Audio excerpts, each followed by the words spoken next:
Twice a month, the Exeter Planning Board gathers around a table at Town Hall discussing issues affecting the future of the community. Taking it all in is board member Daniel Patterson, who's lived in Exeter for 13 years. He and his wife own Shanbry Farms 5 miles across town on Route 2. And just last week, Patterson was elected to the Exeter Town Council. On this night, Patterson has arrived in a 2009 GMC Sierra truck with Vermont license plates, a vehicle that he uses regularly to get around town. So we asked him after the meeting why the out-of-state registration. We wanted to know why you have Vermont plates on your truck. Because I do business in Vermont. Patterson says the business is visiting various farms in Vermont to buy supplies, like hay, for his own farm. Because when you go onto a farm up in Vermont with a farmer with Rhode Island plates, they kind of don't want to talk to you. If you go up there in Vermont with Rhode Island, Massachusetts, Connecticut plates, they call you a flatlander, number one. So kind of like a level of trust. Although Patterson said we were the first to ask him about the Vermont plates, he was clearly ready for our questions. Do you know the rules here in Rhode Island about registration? The sales tax on that vehicle has been paid to Rhode Island. To Rhode Island? Yes. Well, so you're just keeping the plates for Business purposes. Okay. Yeah. And so but you're registered up there, or you're registered down here? It was registered here and then moved up there about 6 months after I bought it. So how does that work? And has that been for a couple of years, or? Excuse me now? Has that been for a couple of years, or how have you had it? This truck here, and I bought it in February. Okay. So you paid taxes here to the state? $2,943.50. But when we asked Patterson a few days later to give us proof that he paid the sales tax, he did not respond. Nor did he answer 2 emails and a follow-up phone call we placed to him over the past month.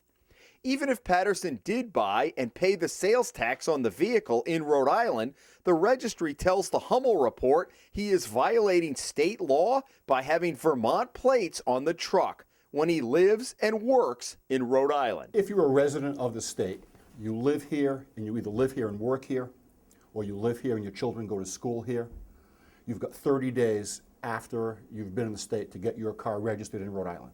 Mike Vispo of the Rhode Island Division of Motor Vehicles says the law leaves no ambiguity. Some people will say, hey, I own property in another state. I own property somewhere else. Doesn't that allow me to register it there because I'm paying my property taxes and everything else? Why shouldn't I be able to register that car out of state? The law doesn't make a provision for that. The law is pretty straightforward. It says 30 days in this state, you must register your vehicle in this state. So what does it take to register a car here in Vermont? Well, the Commissioner of Motor Vehicles, as he's called, tells the Hummel Report you don't even have to own property. A simple mailing address will do.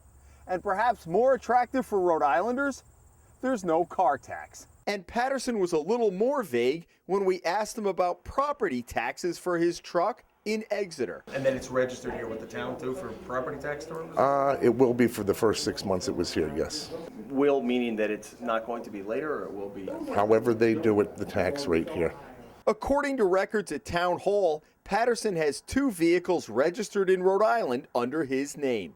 A 1994 vehicle assessed at $944, which he was taxed $30.76 on last year.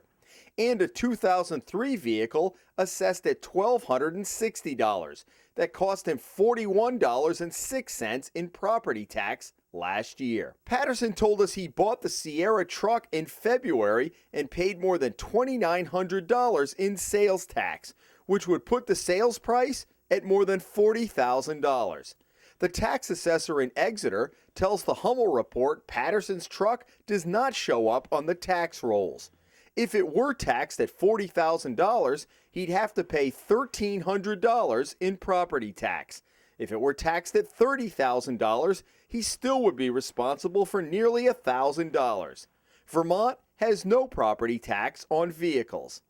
Exeter, like every other community in Rhode Island, bases its car tax on a list of registrations it receives from the state registry. Would there be any way that a community would know, other than the registry, whether a car is registered here? I don't believe so. Okay. How would the community know? They wouldn't. Unless motor vehicle said this car was registered for X amount of time, the community would not know. Okay. Unless the person went to the tax assessor and said, I've got an out-of-state registered vehicle and I want to pay you some tax.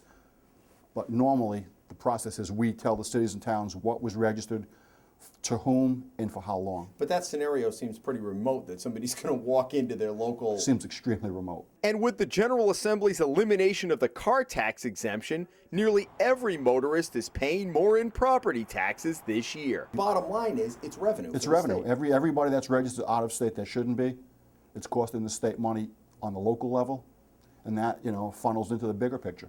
That loss in revenue from the car tax is one of the many issues Daniel Patterson will have to deal with when he's sworn in as Exeter's newest town councilman later this month. In Exeter, Jim Hummel for the Hummel Report.